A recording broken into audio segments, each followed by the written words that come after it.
Hi there, everybody. My name is Michelle Ann Olson, and you are listening to Are You Afraid of the Bark? The podcast that goes bark in the night. I'm back. Welcome to Season 2 of Are You Afraid of the Bark? It's been just under a year since I last recorded an episode, since I wrapped up Season 1 and had to take a little bit of a hiatus, but I am back. The podcast is back, and I am really excited to be here. So, if you are a new listener, welcome. Welcome to this podcast that explores the strange, the paranormal, the haunted in the animal world. And if you are a returning listener, then let me just say that I am so pleased to have you back with me. Thanks for sticking with me in the year that I've been away. But I'm really excited to be back with Season 2. And on that note, I'm going to jump right into things. Without further ado, let's dive into this topic. The topic of haunted farm animals. Yes, that's right. I thought it was kind of a silly topic when I started researching it.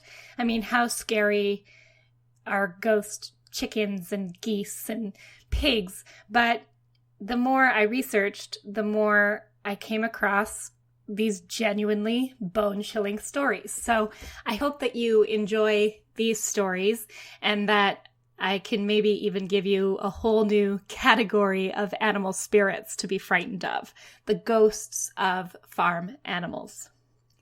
Starting things off, I'd like to talk to you about the ghostly chicken of Pond Square. Pond Square is found in London, and its name was derived from a body of water that was filled in 1864, and yet this part of London, maintains its name, Pond Square. Massive trees cast long shadows across the asphalt, and it's in this park where you can chance an encounter with one of London's most unusual specters. But before we get to that, let's talk a little bit about Sir Francis Bacon. For the record, really upset that this story isn't about a ghost pig, but I digress. Sir Francis Bacon lived from 1561 to 1626, and he was a politician, a writer, a philosopher, and also a would-be scientist. He occasionally dabbled in scientific experiments. So he was one of the first people to come up with the idea that refrigeration, the act of cooling meats, could in fact preserve them. And that was a theory that he developed, or that he started to explore after seeing that fresh grass had been preserved under a blanket of snow. So our story begins with Sir Francis Bacon on a bitterly cold morning in January 1626. He's hanging out with his friend, Dr. Winterbourne, and they're talking about this theory of refrigeration. And Bacon decided to put his theory to the test. He purchased a live chicken, from an old woman on Highgate Hill. He then slaughtered and plucked the chicken and stuffed its carcass with snow. The idea being that he wanted to prove that this would preserve the quality of the meat. But in a deliciously ironic turn of fate, Sir Francis Bacon caught a severe chill as a result of his experiment. He was taken to a nearby home to convalesce and placed in a damp bed, and he died shortly after. So, it's great. That's great. Great, ironic, horrible way to go. Ever since his passing, there have been reports in the area of a phantom white bird, rather resembling a plucked chicken. It appears out of nowhere, races around the square in frenzied circles, flapping its wings all the while. In 1943, one Terence Long was crossing Pond Square late at night when he heard the sound of a horse's hooves accompanied by the low rumble of carriage wheels. Suddenly a loud, raucous shriek split the silence, and the ghost chicken appeared before him and proceeded to race frantically around before vanishing into thin air. Further sightings of the ghostly chicken were recorded during the Second World War, when air raid wardens saw the chicken and fancied themselves a nice dinner. But dinner was never caught. As they took up pursuit, the chicken merely disappeared into a nearby wall. In the 1960s, a motorist whose car had broken down encountered the same apparition, as did a couple in the throes of a romantic embrace in the 1970s. It interrupted their passion by dropping suddenly from above and landing next to them. In more recent years, sightings of the ghost chicken have been few and far between. Could be that its restless spirit has finally accepted the indecency of its demise and has come around to the importance of the scientific principle for which it gave its life. That, or I'm thinking, the chicken is content with the revenge of inadvertently having killed Sir Francis Bacon. And that is the story of the ghostly chicken of Pond Square.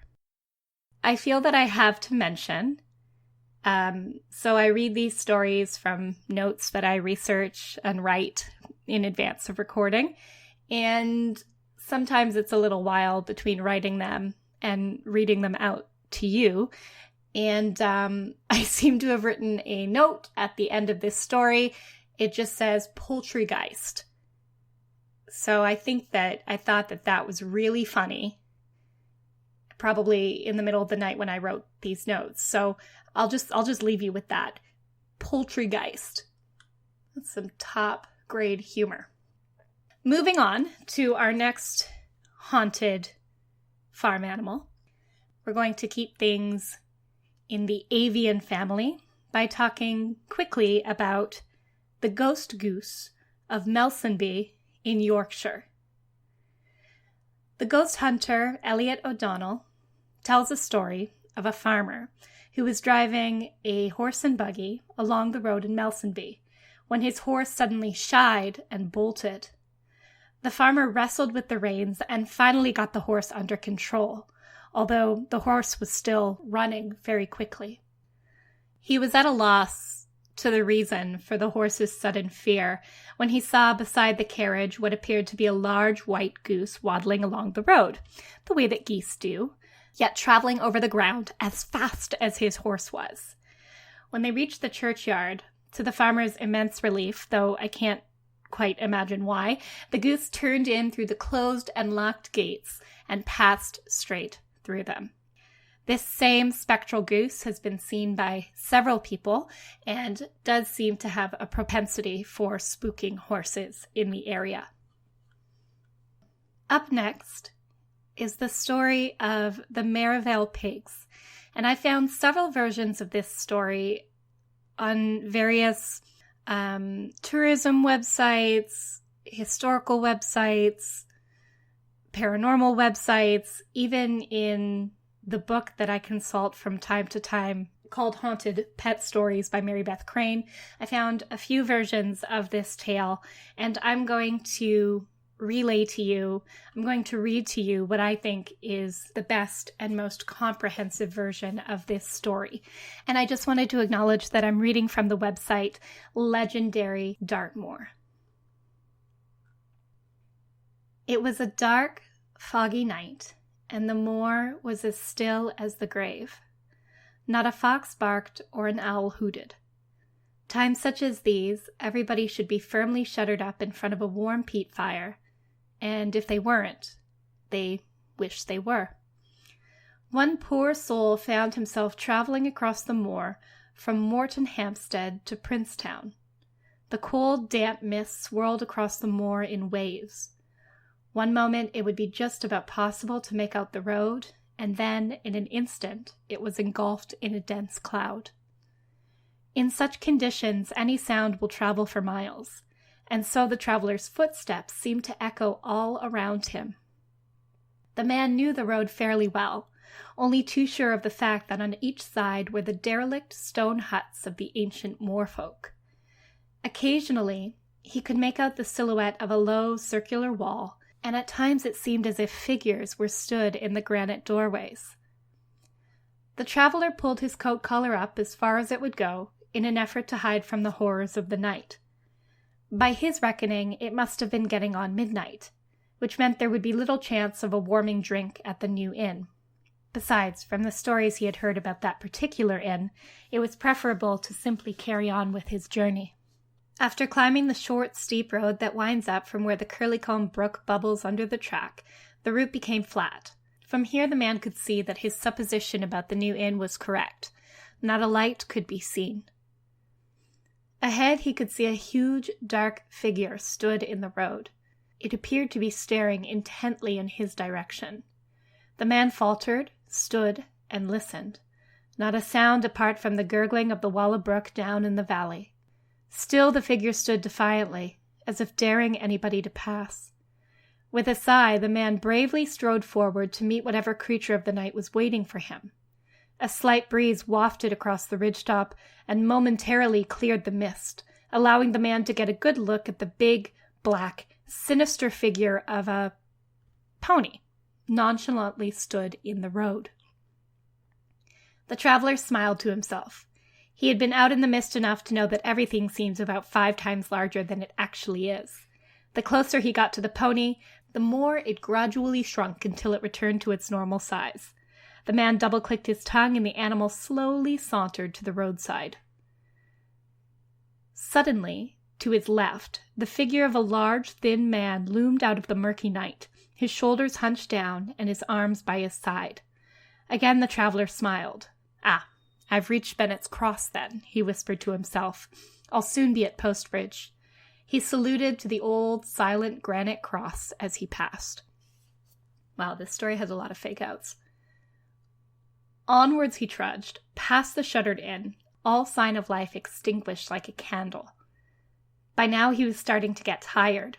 His knees ached and his feet throbbed, the only comfort being the journey down Merripit Hill. All of a sudden he heard a loud shuffling coming urgently across the moor and toward the road. The traveler stopped. This was no normal nighttime sound. He cocked his head and strained his ears. Whatever it may be was getting closer, heading straight in his direction. The sound of grunts now accompanied the scuffling. As they grew louder, the grunts turned into high, squeaky voices. "Starving! Starving!" they cried. A deeper voice then replied, "Catergate! Catergate! Dead horse! Dead horse! Dead horse!" With that, a sudden chill came across the moor, and the smell of must wafted on the wind.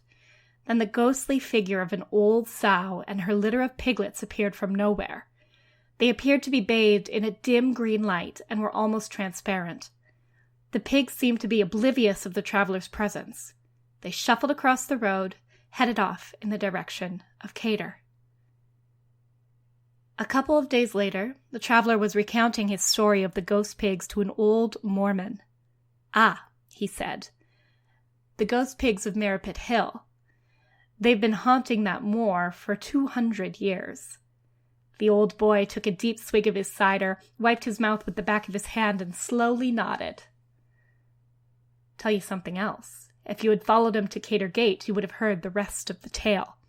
The Mormon leaned back, and with an authoritative wag of his finger, he added, "The reason they were going to Cater Gate is that there's a dead horse on the roadside, and those little pigs are starving. But when they get to Cater Gate, those pigs find that the crows have picked the horse clean. All that's left is a pile of bones. Those who have witnessed the ghost pigs at Cater Gate swear blind that the little pigs then squeal out, 'Skin and bones! Skin and bones!' To which their mother sow answers, 'Let them lie. Let them lie.' Then the pigs go a-traipsing back off across the moor, and that is God's honest truth." I don't like that. I don't know, something about that really creeps me out. And it's pretty sad, I guess. As always, I'm recording this in the middle of the day because I'm an absolute coward. But that one, I don't know, it's given me the shivers. I don't like it. I'm going to conclude this episode with the tale of the phantom rabbit of Thetford Warren Lodge. It's curious that most of these stories are coming to us out of Great Britain. Now that I think of it, I wasn't really able to find any stories of haunted farms or haunted farm animals stateside. It's just curious. I'm always looking for Canadian content, so if anybody out there has stories of Canadian ghost animals, I would love to hear them. If the stories are set in the Toronto area, I would love to even maybe go out and do some reconnaissance.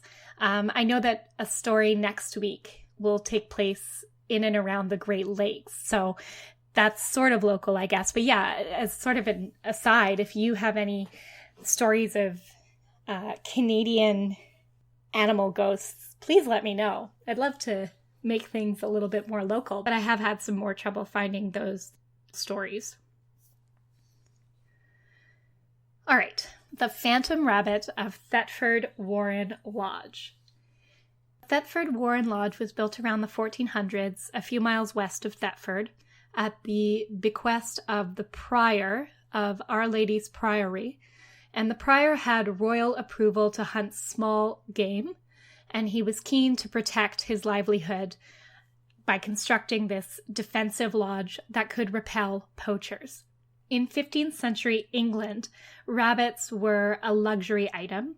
They were prized for their meat and fur. Landowners feared, this is a hilarious sentence that I've written, armed bands of violent bunny poachers. I don't think that has ever been uttered in the history of the English language. Armed bands of violent bunny poachers. So they constructed these lodges. They were sort of defensive in nature, impenetrable, and they would employ a resident warner to tend to and defend their precious fluffy-tailed resources. Okay. I don't know if I've taken this directly from my source or if I was just feeling extra superlative when I was writing these notes. Precious fluffy-tailed resources. So Thetford Warren Lodge was large enough to accommodate hunting parties and the warrener. He protected, farmed, and sold the rabbits. And then it was also strong enough to defend against poachers. So the warreners who lived in this kind of fortament, they would live in the highest part of the warren. They would bore holes to make burrows, and they would provide food to the rabbits, groundsel, dandelions, thistles. And on the ground floor of the building would be the storeroom for the traps, nets, and racks to dry skins and hang salted meats of hunted rabbits. So believe it or not, there are to this day still a few warreners working in the area, trapping rabbits and moving them to other warrens in a bid to control population. As with many medieval buildings, this lodge, which is now maintained by an English Heritage Association, has its fair share of spooky stories attached to it. One ominous tale harks back to the building's warrening history. It is said that a large, even huge, ghostly white rabbit with flaming red eyes guards the doorway to the lodge and is an omen of death to anyone who lays eyes on it. So consider the following story, which comes from the website Weird Norfolk. Tommy ran through the wood. How could he have been so stupid? As soon as the words spilled out of his mouth, he had realized his mistake. He still believes in the Easter Bunny, the leader of the pack had sneered. What a big baby. The second mistake had been punching the selfsame lad on the nose. Now he was being chased through Thetford woods by 3 considerably bigger boys, one sporting a bloody nose. He crashed into the clearing to find a thimble-down ruin, a strange block of crumbling flint. Without thinking, he darted inside. Third mistake. Now he was trapped. "You in there, Tommy Andrews?" the lads called as they swaggered into the gloomy interior. "The Easter Bunny keeping you company?" In the half-light, Tommy saw their jeering faces and prepared himself for the beating that never came. Because suddenly, something large, white, and furry lolloped into the center of the room. It was the size of a small dog, and through its matted, transparent pelt, the boys could make out its glowing skeleton. Oh my God, this is metal. As they froze in fear, the ghastly rabbit sniffed the air and then turned to fix them with blazing red eyes. Tommy joined the boys as they ran screaming all the way home. Perhaps the Easter Bunny was real, after all. To wrap up, there are a few other strange stories rooted in this area. There was a nearby leper hospital called St. Margaret, where people suffering from leprosy were kept away from the rest of society on the edge of town. The building was ransacked in 1304 by a group of thieves who stole silver, linen, and cloth and then set fire to the building. So it is said that in that building, near to the warren, a figure with a strange two-dimensional face can be seen gibbering horribly and terrifying witnesses as it wanders the area close to the lodge. An eerie face has also been reported looking out from the first floor window of the building, even though it no longer has any floors. In 2011, a man was seen peering from a second floor window, wearing blue and white clothing and boasting gaping black holes where his eyes and mouth should have been. Yuck. That has nothing to do with either rabbits or farm animals, but it was too spooky not to share, so you're welcome. And that's it. Those are my tales of ghostly farm animals. I really enjoyed researching this episode. It was a lot of fun. And I hope that those stories gave you a little chill as well. I'm really glad to be back. I'm glad that you're either joining me for the first time or back with me after all this time. This brings us to the end of this episode. I'd like to remind you that you can reach out to me in a number of ways. If you have any comments, suggestions, if you'd like to share your own paranormal animal experience, or if you'd like to bring my attention to a story that you'd like to see covered, you can reach out to me in a number of ways. I can be reached by email at afraidofthebarkpodcast@gmail.com, on Twitter at afraidofthebarkpodcast, on Instagram at afraidofthebark, and on Facebook. The Facebook page is under Are You Afraid of the Bark? So please do feel free to reach out to me in any of those ways. Give the podcast a like or follow. Let me know if there's a story that you'd like me to research and tell. I'm always really, really happy to hear from any listeners with any feedback or suggestions. This season, I'm also hoping to feature down the road a few guests on the podcast. So if you have a story that you'd like to share in your own words, or if you can think of anybody who might be a chilling resource for me in that capacity, again, just reach out, let me know. I'd love to hear from you. So this is it. Welcome to season 2. I'll see you again next week. Thank you very much for joining me. And as always, I wish you sweet dreams tonight.